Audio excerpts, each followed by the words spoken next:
Melvin, if the people would like to support the podcast, how can they do that? The best way to support the podcast is to leave us a written review and leave us a 5-star rating on iTunes or whatever you're listening on. Agreed. Additionally, you can head over to our support page at lifeofxpodcast.com and find our links to our Audible subscription, our Amazon portal, and our Patreon link. We appreciate your support. Hello and welcome to the podcast. My name is Arif Jadala. And I'm Melvin Barnes. And that makes this the Life of X.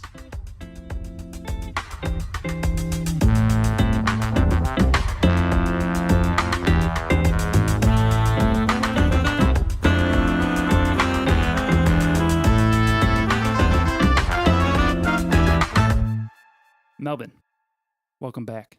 It's great to be back. How you doing? I'm doing good. You know, we've had some pretty good weather out here in Columbus. Yeah, it's been warm. Shockingly warm. Shockingly warm. Had a very Merry Christmas. Did you?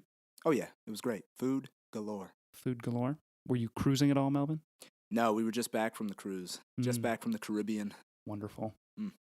Anything else you'd like to share before we dive right back into Andrew Carnegie? I don't know. Is anything new? Got anything new going on? How's school? I haven't been thinking about school. Good. We're on break right now. Amen. I got to decompress. Fantastic. All right. We are on episode 3 of the Life of Andrew Carnegie. Before we jump in, let's take a moment to acknowledge the kind folks who have left us iTunes reviews. Yeah, we got to acknowledge the people. So I guess I'll start first. This first review was left by Charlie Minimus, and he says, "Great podcast. I'm a big fan of historical podcasts, and this one hits the mark. Highly encourage everyone to listen." Wisdom from Charlie Minimus. One of the greats.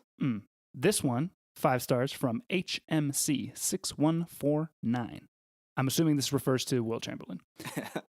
I don't even like basketball, but somehow these guys had me so interested in the life and history of Wilt Chamberlain. Now that's impressive.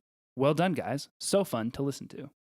Yeah, I fully support that review, although I think we should all like basketball. Amen. Now, fair listener, if you would like to be supportive like HMC or Charlie, please head on over to iTunes and leave us a 5-star rating and review. We appreciate it. And you'll get that shout out. Amen. All right, on to Andrew. When we last left our protagonist, we were talking a lot about Henry Clay Frick, who is like the anti-Carnegie in my estimation, whereas they're both very wealthy, self-made men by this point in their lives. Andrew is a very cheery, jolly fellow, very small. Henry is also very small and very wealthy, not very cheery, generally angry man. Henry just seemed to like to work all the time, too. And, yeah. And Carnegie, I mean, he worked, but he played. He was a man of leisure. Oh, yeah. He was a man of leisure, and Frick was not about that. And one thing that will probably come up a little bit more as we get deeper into this, but it seemed to me like from the outset of their relationship that Frick was irritated by Carnegie, who, Carnegie saw himself as like the wise, millionaire businessman who has all this knowledge to impart to the younger Henry Frick. And Frick was like, "Listen, man, I'm running your company. I am also a very capable executive. Like, leave me alone." Yeah, I think Carnegie was much more into the meta. He was like, "I'm cultivating the mind. I'm going to be a scholar as well as a businessman." And Frick is like, "I just get money. Can we just focus on the money?" Yeah. So anyway, that's what we're going to continue. To be completely honest with you, on our outline, we were supposed to have talked about Herbert Spencer already. I don't actually recall whether or not we did, so let's just dip into that real quick. Let's do it. So Carnegie, as we have established, was really interested in cultivating relationships with these scholarly people. And his intellectual hero was a man named Herbert Spencer. Spencer was an English philosopher, biologist, anthropologist, sociologist, all the ologists is what Spencer was. And he really had this all-encompassing idea of evolution. So like he was a strong, I don't know if we want to call it Darwinist, but that's sort of biological evolution. But he also had a theory of social evolution. And he wrote about it in his book called Social Statistics. And this really was inspirational to Andrew. We talked about the fact that Andrew had kind of been in and out of religion and that sort of thing his whole life. Like he had never really been a religious person. He had been attending Swedenborgian New Christ Church or whatever it was called, but he was never really like a big religious person. He was kind of searching for an excuse to not be religious anymore, and he found that in Spencer's writing and broadly, Spencer preached this idea of evolution from a societal perspective, wherein, these capitalist millionaires like Carnegie and like the Vanderbilts and the Rockefellers of the world were helping to move society forward. And it really let Andrew see himself as a great historical protagonist. Yeah, I mean, it seemed to give purpose to all of these things that Andrew was doing.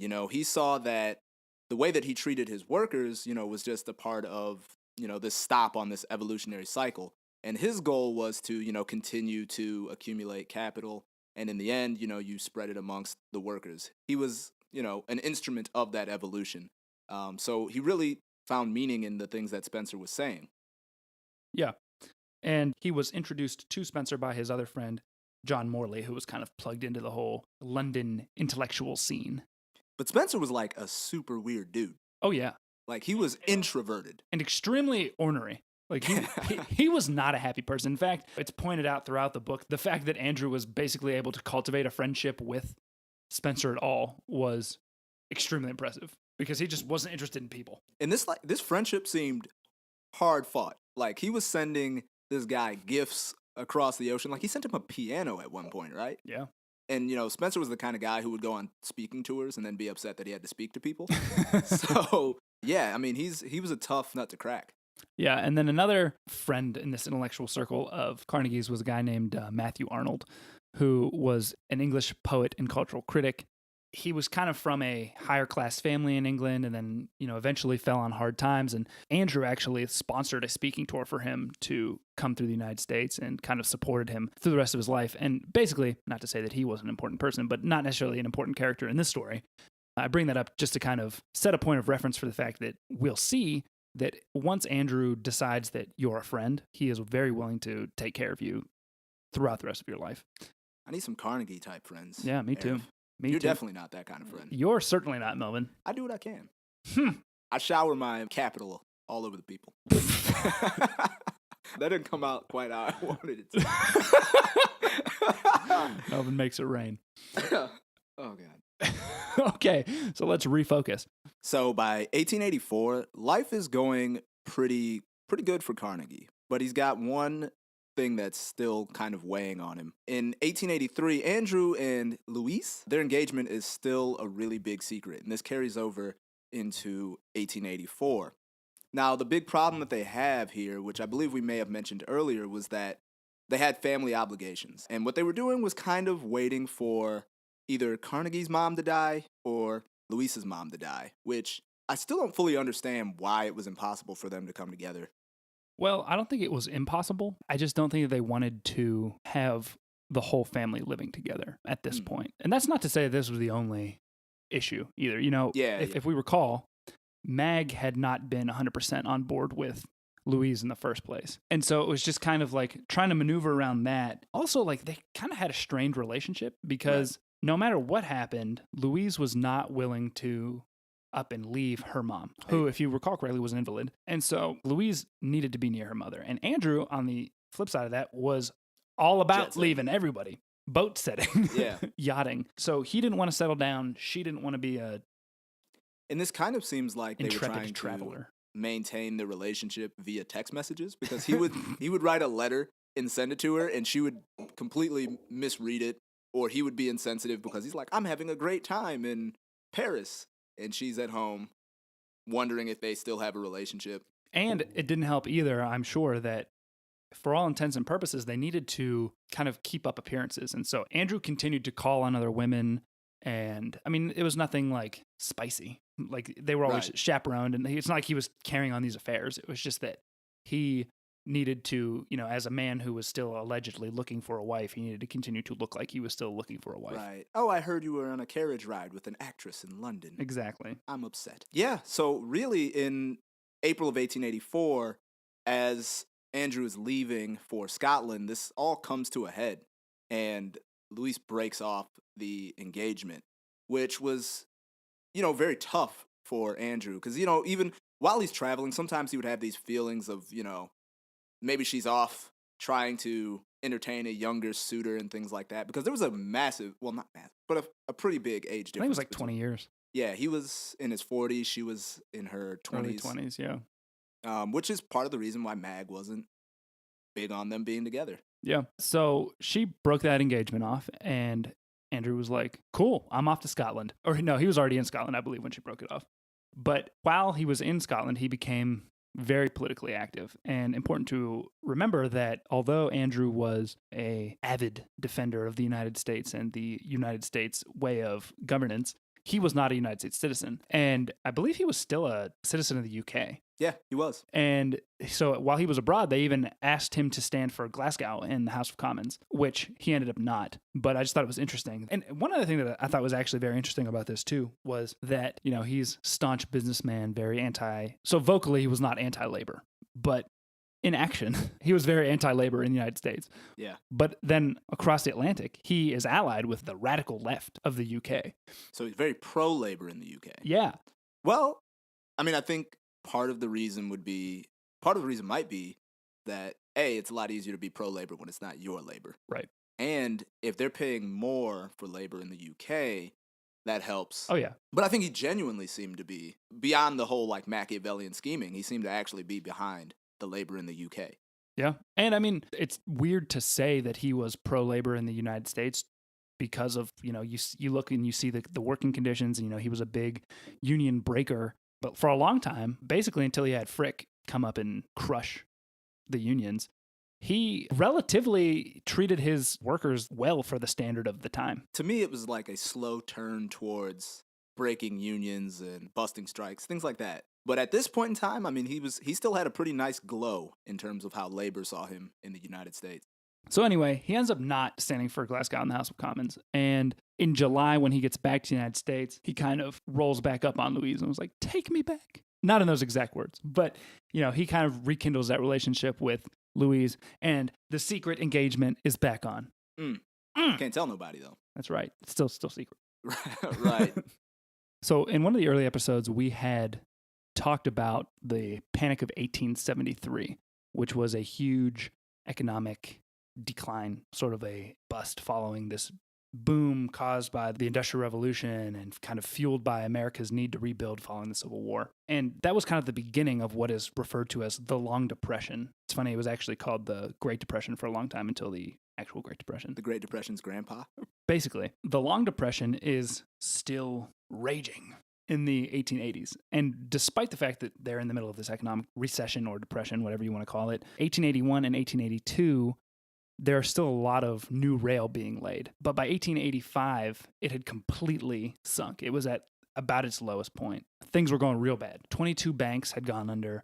Many of the Pittsburgh iron manufacturers were gone. Bessemer Steel, who we had mentioned shortly before as someone who had been, you know, hamstrung by its union, went under and ended up selling the Homestead mill to the Carnegie brothers.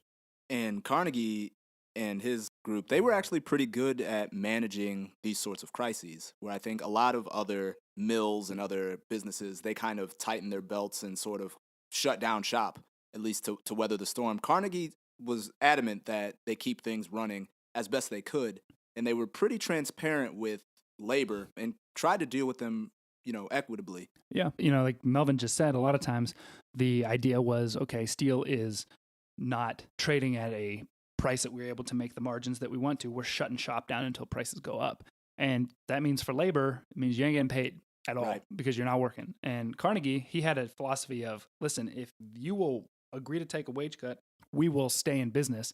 And he also wanted to do that because he had this philosophy of keep our names in people's ears, basically. Like, as long as we are out there providing for people, we'll make less money, but we will make money and keep this business, whereas other people are losing it. You can steal some contracts, you know, when the other businesses shut down shop for that period. And now everyone knows, you know, good, bad, boom or bust, Carnegie's supplying what we need. And that helps them out in the long run. Labor's happy because all of the other guys are sitting at home, but, you know, they can at least go to work, make enough to get by. In the midst of the Long Depression and Andrew making less money than he would like to, he also has to go to war with the Pennsylvania Railroad. A little bit of a backstory on this. The Pennsylvania Railroad was basically the only game in town for Andrew. If he wanted to ship this massive amount of coke that he was getting, the only way for him to transport it was on the Pennsylvania Railroad. And the Pennsylvania Railroad often, you know, they made a lot of their money by charging customers for freight in one direction, unloading it, and then loading it up again, and then charging them again for the opposite direction. Well, Andrew only had Coke going in one direction. And so they weren't being paid for that return journey. And so they made up for that by gouging Andrew on the first one. And also, they were just gouging him because they knew that they were his only option. What other choice did he have? Additionally, Pennsylvania Railroad had started expanding further east, like into New York. This rubbed another man the wrong way, a man who you may recognize the name, and that is William Henry Vanderbilt, who is another legendary tycoon of this era. He made all of his money, or I should say most of his money, in railroads, and he owned New York and basically the Eastern Seaboard. And he saw Pennsylvania Railroad infringing on his area, and he said, you know what, two can play this game. And so he hears that Mr. Carnegie has a bit of a problem on his hands, and so he said, you know what, Mr. Carnegie, if you come and invest in me, I will build a railroad of our own in Pennsylvania, and I will give you a new route. And Andrew's all about it. He invested. He said, listen, I'm an accomplished bond salesman in Europe. Let me sell these bonds, give me favorable rate, and we will be in business. And so they agree to those terms. Now, people can see this price war coming. And one person who can really see this price war coming is a man named J.P. Morgan. Now, we'd already talked about Junius Morgan, who was the European banker who Andrew dealt with a lot when he was selling bonds in Europe for the bridge company. But now, his son, J.P., who has been increasingly taking over responsibilities, becoming very influential, kind of becoming the legend that he became, he sees this price war coming, and he holds a lot of bonds in the Pennsylvania Railroad. And so he's like, this is going to be bad. So he gets together with Vanderbilt and Pennsylvania Railroad executives, and he's like, listen, guys, what would be really good for business is if you both just held monopolies. So he basically brokers a deal between Vanderbilt and the Pennsylvania Railroad to sell each other the chunks of the railroad they had built in the opposite company's state, granting Pennsylvania Railroad a monopoly in Pennsylvania and Vanderbilt a monopoly in New York. Andrew was also part of these. He kind of renegotiated his deal with Pennsylvania Railroad, and he ended up selling his stake in Vanderbilt's Pennsylvania Railroad as well. So by 1885, Carnegie is becoming enamored with this up-and-coming concept, idea. I don't know, what do we want to call it? Theory? Ideology? Ideology, yeah, that's a good word. Called socialism. What is socialism, Melvin? So socialism is the idea that the workers collectively own and share the means of production, and they share in the spoils of what is produced by those products or what's sold. So fair to say that a industrialist capitalist would probably not generally be in favor of socialism. Yeah, no. So the main reason why an industrialist capitalist like Carnegie typically wouldn't be in favor of socialism would be because that would mean diminishing his profits, his returns, in order to reallocate it, spread it out amongst the workers. So basically, rather than having one person who makes, let's say, 500 times what the average steel worker makes, i.e. Carnegie, everyone would make pretty much close to the same amount and have an equal share in the business and the spoils. So at the time, this was revolutionary. This was revolutionary for someone like Carnegie to be openly in favor of socialism, which he gives this interview in 1885 where he comes out firmly, I would say, in favor of socialism, although he doesn't actually define his views. He comes out in favor of socialism, but doesn't necessarily what he means by socialism. And at this point in time in particular, it's not totally defined. And so it's kind of hard to say exactly what Carnegie meant when he said that he was in favor of socialism. He also seems to be in favor of the idea that those who are wealthy now, i.e. himself, have a duty to redistribute their wealth by the time they die. And there's a quote that I pulled from the book. He says, "I believe the day is coming when a man who leaves more than $1 million at his death, except for public uses, will be regarded as not having properly administered that for which he was the only trust." Preach. Preach! And, we'll see this a lot more as a prevailing theme in Carnegie's life, but this was very confusing. It's still very confusing for me to think about now as Carnegie as a pro-socialist person based on the actions that he was even currently taking, at the time that he gave this interview. Yeah, this is a walking paradox. Yeah. I mean, because it's hard to say oh, I'm a socialist, but then you're also reaping the benefits of all of this capital and being a very strong proponent of capital. So it's very weird. But the thing that kind of makes it more understandable is his love for socialism is all about the future. Yeah, that's He's true. like, not right now.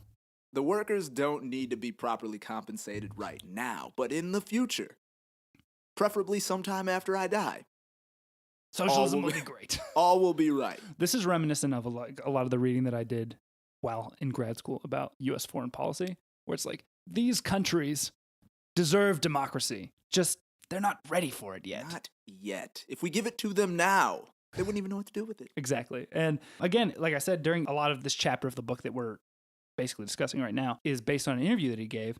And it's just funny because while he gave the interview, the Edgar Thomson Steelworks were shut down due to a labor dispute while this is going on. So it's also kind of hard to see or to say whether or not he was being sincere or if this is kind of a PR move. The crazy thing is that throughout all of this, you know, this early labor disputes in 1885, he's really well insulated. Yeah. He has this guy, Captain Jones, who... I just want Captain to be his first name, and I'm not willing to look deep into it because I just want it. Just accept it. It's Captain Jones to me.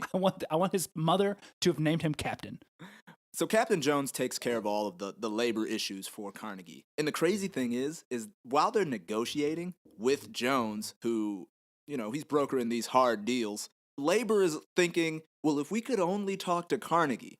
Carnegie's the guy who's really behind us. Yeah, because they're reading these newspapers where Carnegie is out here talking about how he's so pro-labor, pro-socialism. And meanwhile, Captain Jones is, you know, apparently going rogue from his boss and like laying the hammer down. But in reality, everything that Jones is doing is coming directly from Carnegie. Right. So what they're pushing for at this time is basically the reduction of pay and reinstating the 12-hour workday.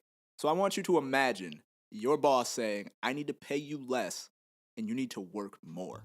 And that's what Carnegie's doing, all while sort of talking up socialist principles. Yeah.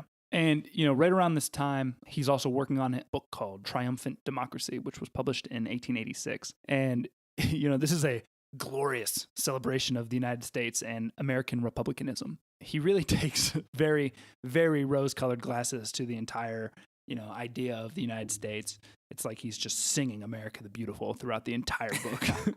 You know, he really deals with the U.S. as this like monolithic, happy place where almost no problems exist and, you know, everything is great, and really uses the British system of governance as like a foil. Like, this is all the reasons that the United States has it way more figured out than the British. And it was read a lot in the United States. It was read a lot in the UK, and people there had a little bit more of a critical eye to it than they did in the United States. Yeah. I mean, and this is what Carnegie's been doing ever since he got here, right? He's been sort of talking up the virtues of the American system and talking about the shortcomings of the British system. And I feel like after the Civil War, once slavery was abolished, Carnegie's walking around, chest puffed out, telling these Brits, you can't tell me nothing. And I also thought it was funny, too, because he definitely did this intentionally, but he made sure that he had become an American citizen before this book was published. So he actually became a citizen in August of 1885 and then published this book shortly after. This sort of welcomes him onto the scene as like a serious literary figure who had been read just in the United States, not just as like a regional author or whatever, but like people have picked up Triumphant Democracy all over the West, in the United States, in Western Europe. So now he kind of has found his audience. And so he starts writing prolifically. Is this the book that even Spencer like writes reviews of? I think it's this one. And I'm pretty sure that Spencer's pretty critical of this one. Yeah, he's pretty critical. But Carnegie didn't seem to care. He was just happy to be in the conversation. Yeah, basically. I mean, that's kind of what it seems to me that he'd been striving for like his entire career as like a literary figure, is just not necessarily to be universally loved, but at least to be acknowledged by important people or people who he perceived to be important. But like I said, at this point, he's found his audience. He had an attractive perspective because here you have a very intelligent, well-read man who is also a big-time mover and shaker, industrialist capitalist. And so this is a perspective, you know, people like Vanderbilt and Rockefeller aren't necessarily like letting people know exactly what's on their mind at all times. And so the fact that you kind of have this open book in Carnegie was a very attractive thing to a lot of people. Yeah, except for Louise, because right now their relationship is kind of back on the rocks again. It's still a secret, and it still, you know, took a backseat to what Mag needed. You know, Mag was always number one woman in Carnegie's life. It was funny too because at this point they are staying at Crescent, and by they I mean Andrew and his mother. And I'm reading the book and I come across this passage where it sounds to me that Andrew has finally told his mom that, like, okay, I'm engaged to Louise. And then, like, it quickly becomes apparent that he actually didn't. He just told Mag that she was coming to visit with her mother. And so it's just funny. Like, this is still a complete secret. He has, in an attempt to try to kind of make things a little bit better with Louise, he has invited her to come and visit at Crescent.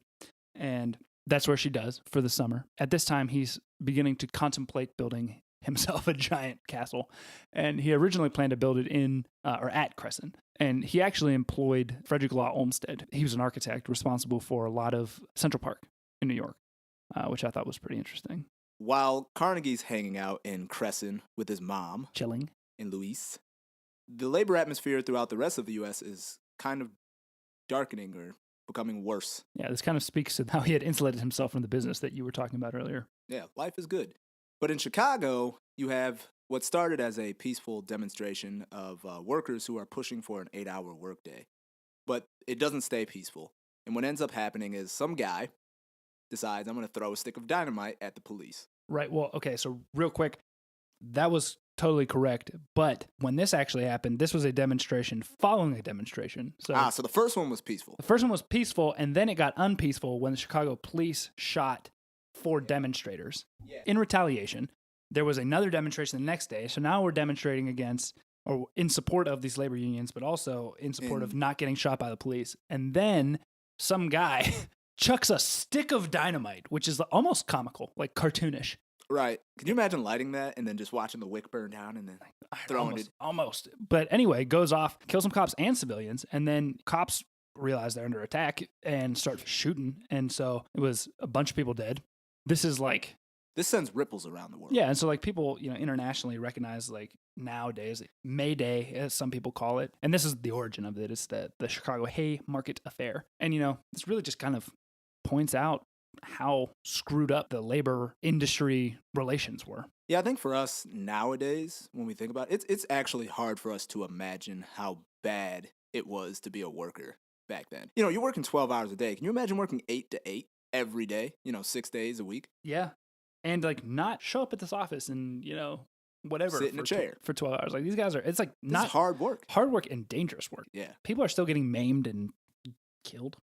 I can't imagine. But, even though Carnegie's fairly insulated from this, things aren't going exactly smashing in Crescent in reality because he comes down with typhoid fever in the fall of 1886. Yeah, real bad because people thought he might die. He was basically in a coma.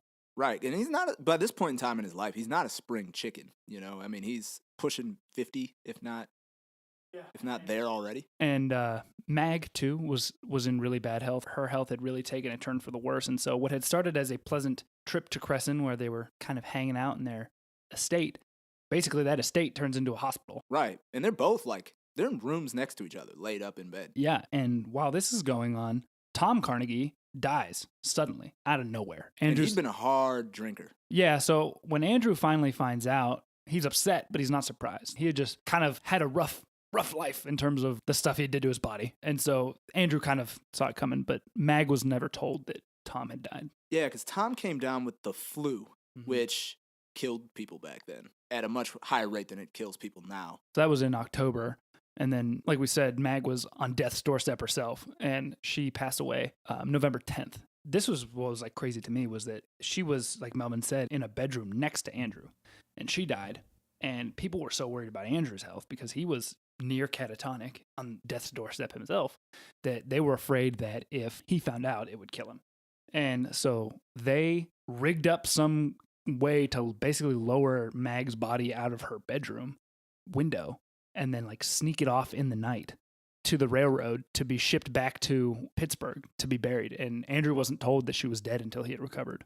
I was thinking about this portion of the book and I was wondering, didn't he sleep, just when he went to sleep, sneak that, shut the door, wheel the casket by, load it up. I don't know. I think they were just taking precautions. Yeah. Well, when you've got the money to have someone lower it out of a window, why not? You got to lower a corpse out of your window money. The rich of the rich. Yeah. But anyway, when he was informed, he was definitely sad. I feel like we've probably made it pretty clear that she was basically his hero.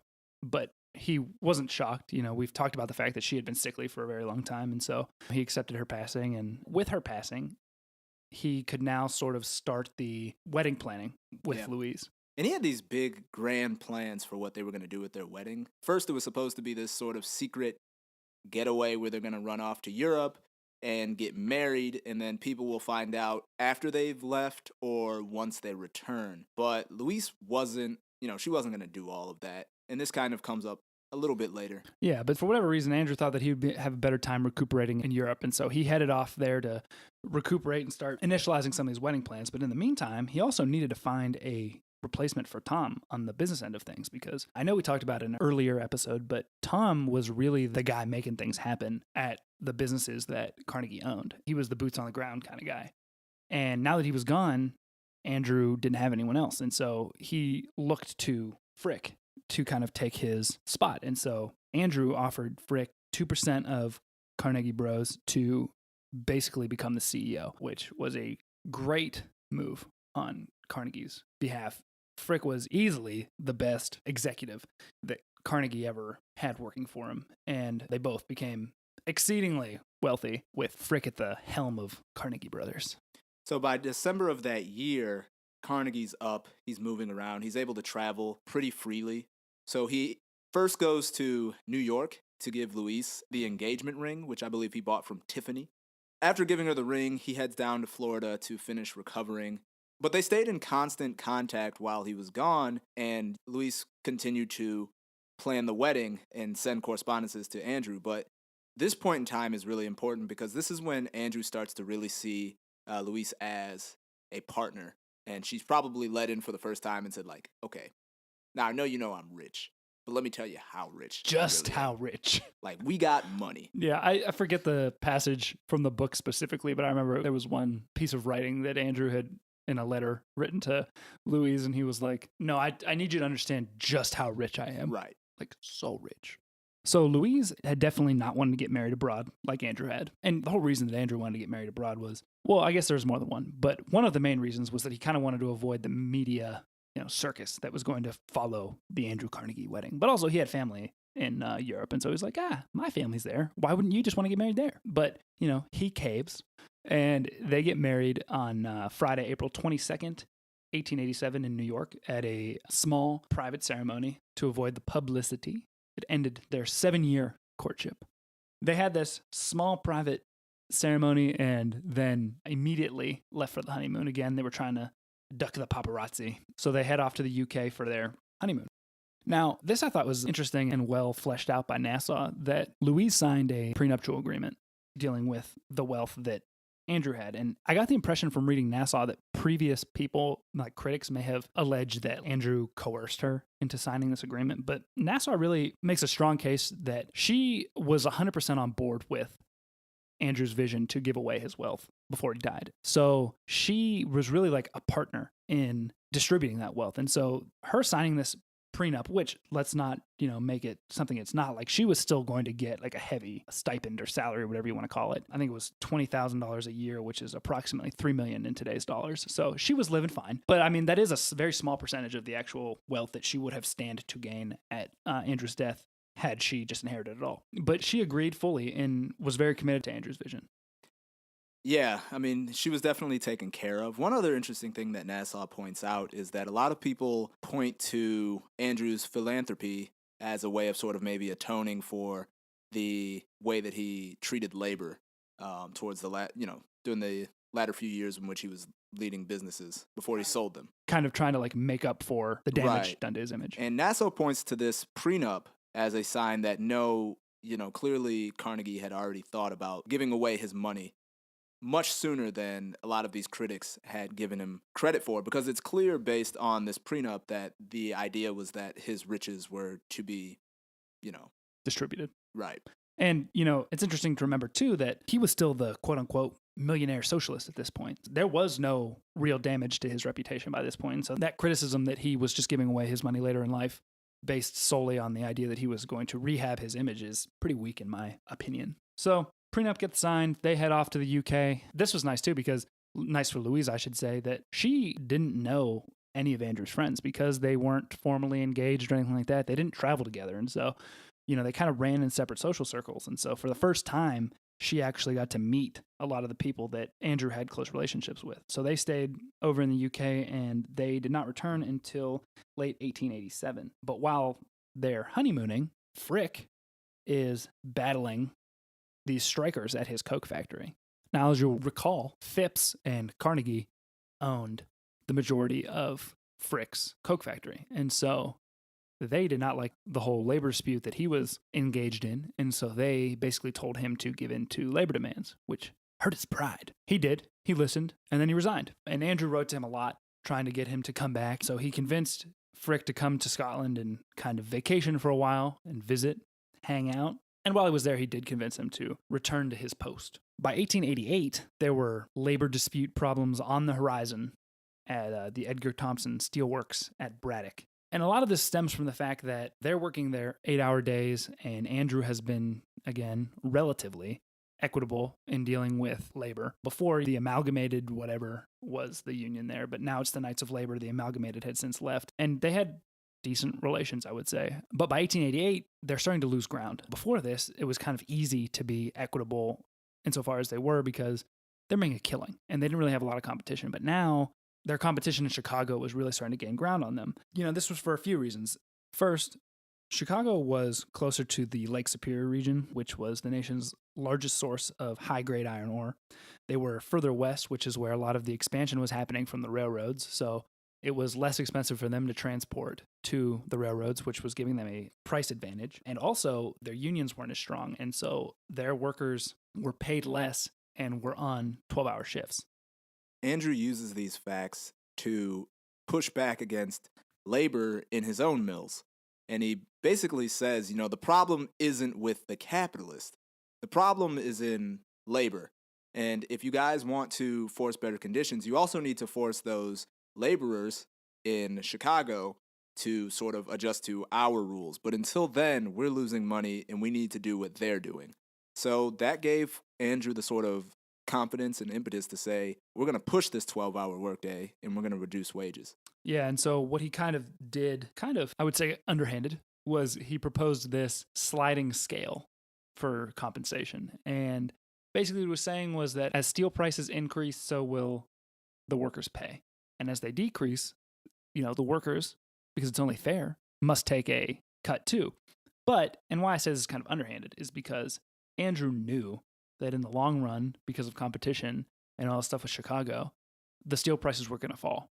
So he knew that he was going to end up paying them less and just kind of dressed it up as if it was going to be to both their advantage. And I love that he paints it that by doing this, by putting in this sliding scale, that makes us all partners. Right. And so we share in the hard times, but really in the boom times, the capitalists kind of walk away with most of the... Right. And he also didn't mention in his talks with the Knights of Labor that he was going to increase the skilled worker day to 12 hours. And that was a big, big, big issue. Because he's like, you'll make more. Yeah. You're also going to work more. So much more.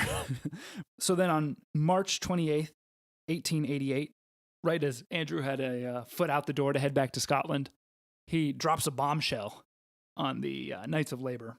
And he basically has these notices posted around Edward Thomson that there was going to be a 12-hour workday, which not only meant longer hours, but the point was they could eliminate an entire shift. So hundreds of people were going to be out of work. Their new contract was going to be signed for 3 years instead of 1. So, it was normal at the time for labor to come up with a new deal every year from the companies. Each man would be signing a separate contract with Edgar Thomson Steelworks, which, is commonplace today. Like when you go get a job, you sign a contract with the company that you're going to work for. But at the time, you were in association with a labor union and the labor union signs a contract. But now it was just every man for himself, basically, which effectively eliminated the bargaining power of the Knights of Labor and was not up for debate. There were not going to be negotiations. And before this, there used to be labor negotiations, but not anymore. So early April then, Carnegie and Captain Jones start shutting down the plant. And on April 19th, Jones announced that he was going to reopen Braddock, which is Edgar Thomson, to any worker who would sign a contract. And it's important to remember, too, that these towns like Braddock, Pennsylvania, and stuff like that, the whole economy is based on this stuff. So like all these people, it's not like they could just walk down the road and get another job. You were completely out of luck if you weren't working here. One thing that was so bad was even the grocery stores, if they knew that, a lockout was coming, a strike was coming, they would stop giving, selling items on credit. You couldn't walk in and say, hey, I'm Mr. Thompson. Let me grab these items and I'll square my bill in a couple days, which was a usual and a completely normal practice. So not only are these people not able to earn a living, they can't even go to the grocery store and get the things that they need like they could. Everyone knew that this was coming and they tightened the credit for these guys immediately. Obviously, Andrew and Jones knew that there was going to be a strike coming. And as the Knights of Labor were gearing up for this strike, Jones and Carnegie called in the Pinkertons. You've probably at least heard the name Pinkerton, and they've been associated with strike breaking, and they get their name from this period. They were actually they're a detective agency started by a Scotsman named Alan Pinkerton. And although they were a detective agency then and actually remained a detective agency until 1999 when they were bought out by like a Swedish security company, especially during this period, they were used for private security and for strike breaking. And they had a reputation for being willing to be very violent. And that's what they were used for. And so the night before this strike took place, the Pinkertons, snuck into town and sort of were ready to break the strike. And that's exactly what happened. Edgar Thompson became a non-union shop, but the fallout from this was that this kind of tainted Andrew's image, because if you're pro-labor, you're not going to call in the Pinkertons. You're not going to break the strike. Like, we can have a strike without violence, and when you call in the Pinkertons, you're basically calling in this group to be violent. Yeah. They saw for the first time that A, Carnegie's going to shut down a factory, and B, he wasn't negotiating. He wasn't talking to the labor unions, and like Arif said, bringing in basically guys to be violent. He lost the luster of being a pro-labor owner. Yeah. Now, Andrew was very obviously involved in a lot of things. We talked about his business accolades and his literary stuff, but we haven't really talked a whole lot about his political, I don't even want to call them aspirations, because he never wanted to run for office from my reading. It didn't seem like that anyway, but he was very interested in being influential in politics. He was very friendly with a lot of powerful people, specifically the Blaines, who was a senator who had lost to Grover Cleveland in the 1884 presidential election. And Cleveland, I think, is interesting because he was a Democrat. In fact, he was one of two Democrats to be elected in this era, I should say, that has, is known for just Republican domination of politics. He was one of two Democratic presidents elected between 1861 and 1933. I was going to say, because he was like the first Democratic president in like 20, 30 years by that point. Yeah, it was wild. But Andrew was still a staunch Republican, but he didn't mind Cleveland because insofar as Andrew was concerned, his biggest issues pertained to business. And so there were a lot of tariffs that benefited Andrew's business, and some Democrats were opposed to them, but Cleveland really wasn't. And Andrew was also a big hard money person, and all hard money means, if you're not familiar with the term, is that it's currency backed by something, like usually silver or gold, something like that. It's not fiat currency like we currently have in the United States, which is just backed by the full faith and credit of the United States.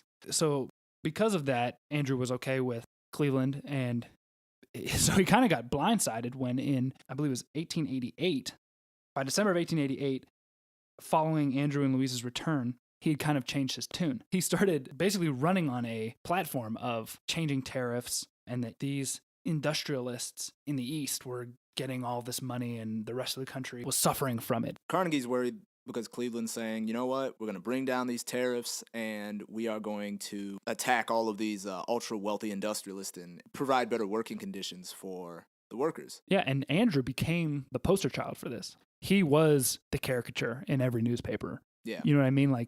And partly because he was so public with his opinions. He was out, he was the face of so much. And so he was an easy target, and he really took a lot of heat. And one other thing is, Andrew loved these tariffs. I think in terms of his ideology, you would think that he wouldn't have, but those tariffs that were placed on foreign things like steel insulated Andrew's business in the United States and helped them so that they didn't have to compete with British steel producers directly or German steel producers. I was going to say, I don't think productor is a word. Watch your mouth. But anyway, luckily for Andrew, he was able to duck the negative press coverage long enough to get a good Republican back in the White House. And that was Benjamin Harrison, who was really a relief for Andrew, who was in favor of hard money and was really in favor of these tariffs. I thought it was kind of funny because when you look at Harrison's presidency from like a Carnegie perspective, he was very beneficial to Carnegie because he actually instituted huge tariffs, even more so than they were already in place. But he also instituted the Sherman Antitrust Act, which kind of clashes with Carnegie. Do we need to mention what a tariff is? Have we already done that? Melvin, tell people what a tariff is. Oh, God. Well, I mean, a tariff is, the simplest way to think about it is a tax on a foreign good as it enters into the United States. So obviously, if we put a tax on British steel, companies, when they're searching for steel to purchase in the United States, they'll notice that the domestic steel is cheaper because there's no tariff on it. But the British steel will be a little more expensive because there's a tariff. Yeah, these were obviously extremely beneficial to Andrew because people were generally willing to pay for the cheaper stuff, which was American made. Where tariffs become interesting, though, is in some cases when, I should say, sometimes people criticize the use of tariffs because in a lot of cases, the expense is just passed on to the consumer. You know, if someone is selling a company in the United States something from China or wherever for distribution, a lot of times the price just goes up and it's built in on the customer's end. Right. That's how they compensate for it. Exactly. And that is my non-economist explanation of what tariffs are. I will suggest an excellent episode of Planet Money that deals with tariffs. Yeah, in this day and age of tariffs that we are in 2018, soon to be 2019, it's good to know a little bit about tariffs. Yeah. So that was the election of 1888 that saw Harrison take the White House. And then in that same year, Henry Frick also took over the chairmanship of Carnegie Brothers. So Andrew was riding high. Everything's looking good. So with things looking this good, Andrew can take a little bit more time to work on his writing. Cultivating that literary mindset. Yeah. And during this time between 1889 and 1892, Andrew writes probably, what at least seems to me to be one of his more well-known pieces, which is The Gospel of Wealth. And my God, that title. Preach! So this Gospel of Wealth that Andrew wrote basically explains his desire to give away all of his money when he dies. But it also seemed to me to be a sort of justification for why the wealthy, why people like himself should accumulate as much wealth as possible. Because the way that Andrew saw it, and the way that it comes out in the Gospel of Wealth, is that I can't help the people unless I'm rich. I need to generate all of this money so that I can, when I'm gone, or soon to when I'm gone, give it to all of these people. And he dedicates a lot of this money towards bettering Pittsburgh.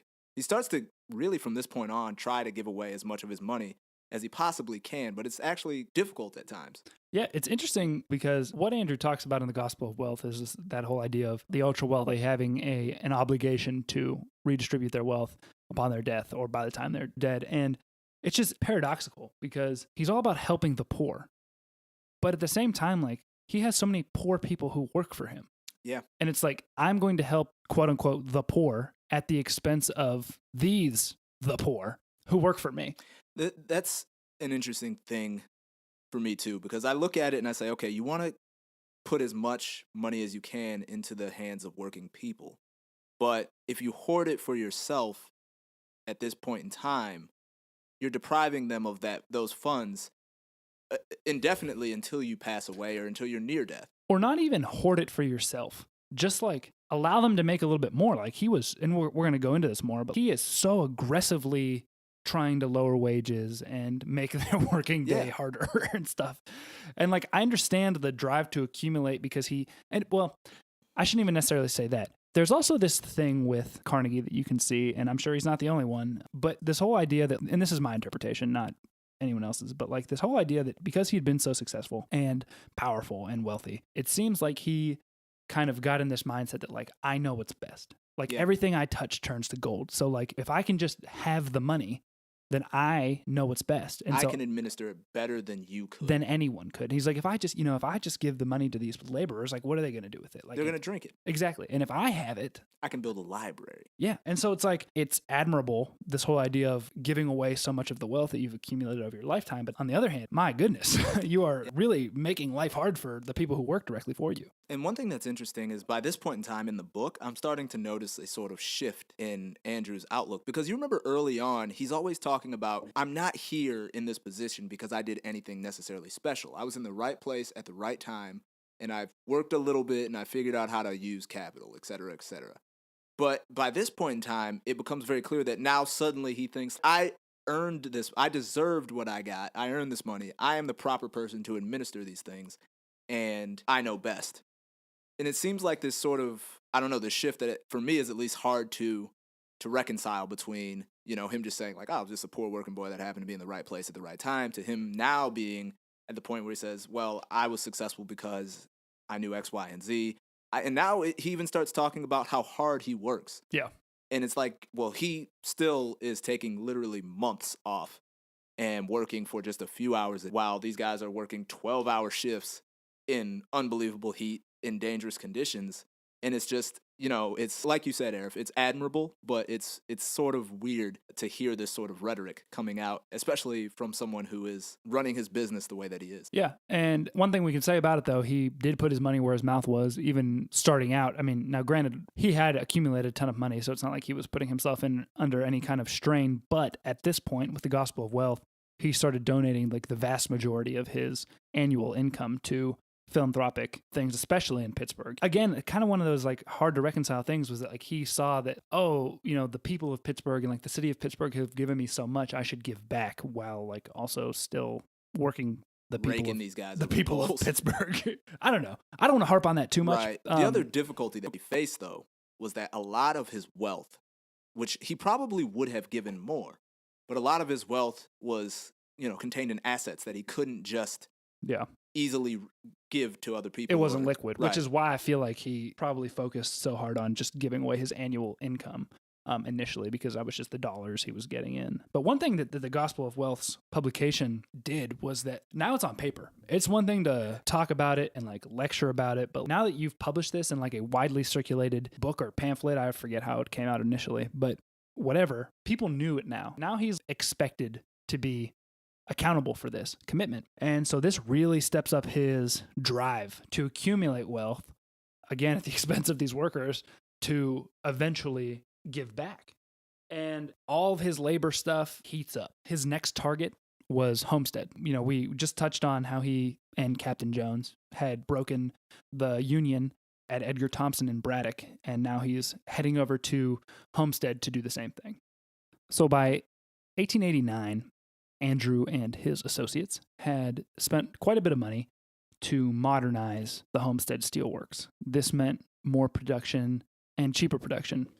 This was really helpful to Andrew because, we've touched on this in earlier episodes, but Andrew believed in having as high production as possible, keeping costs down, carrying very little debt, so that when there was an economic downturn, he could really crush the competition who would be hurting. So he took advantage of this money that he was saving from not paying labor great to modernize. And so he'd become more productive. The skilled steel workers were more productive and they were paid by the ton. So with the increase in productivity, they were making more money. And we can't have that if we're Andrew. He kind of takes this position that me and my capital have already paid the upfront cost of making you more productive. Why should I also pay you on the other end? Can you imagine how upset these guys must have been? Like all of this stuff, we finally sign your contract. We finally accept all of this crap. And now we're more productive. We're making more money. And it's like, life is good. And then you're like, no. No. That's my money. Right. And so again, this kind of points back to Andrew's thinking. He believed kind of in like a proto trickle-down economics type deal where like by keeping costs low, he was able to sell at a lower price, which would theoretically then cause consumers to pay less and society at large would benefit. So, in Andrew's way of thinking, he was fighting for society, whereas labor were fighting only for labor. So he kind of pictured himself as this knight of society, clashing with the knights of labor. I tell you what, man, that's some mental gymnastics to justify your actions against labor. Yeah. So this kind of led to him gearing up for another standoff similar to the one that had taken place at the Edgar Thomson Steelworks. He proposed another sliding scale, again, knowing full well that in the long run, prices of steel would drop. And then he went to Europe to go to the Universal Exposition in Paris with Louise. Now, the exposition is relatively famous, I would say, for the Eiffel Tower. And it was a big deal at the time. This was kind of like a place where everyone could come and show off their achievements of society and just like oddities. I don't know, it was like a giant circus, kind of. What was the main attraction, Arif? The main attraction was a Negro village where they just had, I guess, black people in a village. Living their lives? Living the life, I guess. I don't know. There was apparently 400 people there. Again, also they had the Eiffel Tower. They had Javanese music. They had Buffalo Bill there with his sharpshooting legend, Annie Oakley. Man, what a strange time to be alive. Yeah, they also had the Imperial Diamond, the world's largest diamond, on display. And the Mexican pavilion even featured a quote-unquote exotic Aztec temple. Anyway, that's where Andrew was when he learned of the events of the Johnstown Flood. Yeah, so in May of 1889, Johnstown, which I believe was in Pennsylvania, was completely wiped off of the map by a catastrophic flood, which had resulted from the failure of the South Fork Dam on the little, how do you say this, Conemaugh River? That's my try there. Anyone who lives near this river, forgive me. And, normally we wouldn't be bringing something like this up in an episode on Andrew Carnegie. The only problem is Carnegie and his associates were actually very involved in this catastrophic flood. Especially Frick. Yeah, so Mr. Frick had purchased some land that the dam sat on, and they wanted to modify the land in order to build some cottages for wealthy people to come and stay And in. a lake. And a lake. For their country club. So what they did was they had to lower the existing dam. And they also removed some drainage lines that they had, that people previously had used to kind of adjust the water level of the dam. And what this did was it weakened it structurally. And the events of May 1889, basically, when the rains came in, it overwhelmed the dam. The dam burst and completely washed away Johnstown, which that's pretty rough. Yeah, man, like loss of life was huge. And I had mentioned this to Melvin already, but a few years back, the History Channel made a series called The Men Who Built America. And I personally just think it's a very entertaining and informative series. But the section on the Johnstown flood really does a really good job of fleshing out how this all came to be and Henry Frick's role. And by this point, I'm sure it's probably up on YouTube. So if you're interested in learning more about that, check it out. But before we move on, I will just point out that when the dam broke, it released 14.55 million cubic meters of water, which is the equivalent of the Mississippi River, and it killed 2,209 people, which is just absolutely absurd. And the damage that was done was 17 million, which today is $464 million. Man, that is crazy. Yeah. And this is all because some capitalist guys wanted to build a lake resort. Oh my goodness. This is why certain regulations exist. Yeah.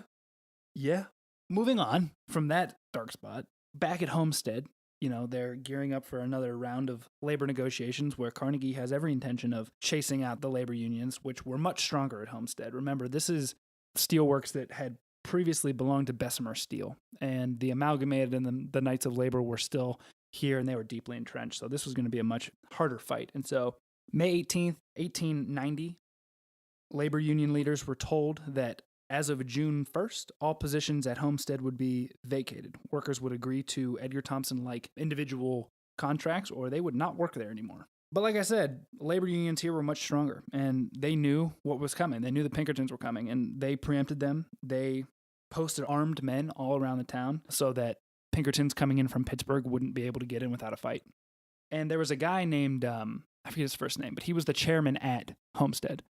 And his last name was Abbott. And he was not a Frick-like character. He was not willing to, go into a huge battle like Frick was willing to. And so Abbott went against Andrew's orders, and he negotiated a different deal with these unions because he just wasn't willing to shed blood. He could tell this was going to be an armed conflict. There was going to be a lot of violence, and he just wasn't about it. And so he went and settled things. Andrew was furious. He could not believe it. And then to make matters worse, in September, Abbott suggested that they sell Homestead to a competitor. In Abbott's view, it was just too much. It wasn't worth the hassle. And Andrew was like, are you kidding me?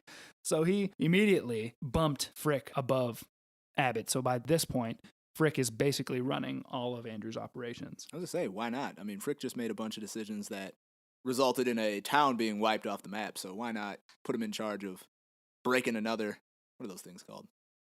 Strike? Yeah. That's the third time you haven't been able to remember the word. I'm having a strike. But anyway, I keep wanting to say riot.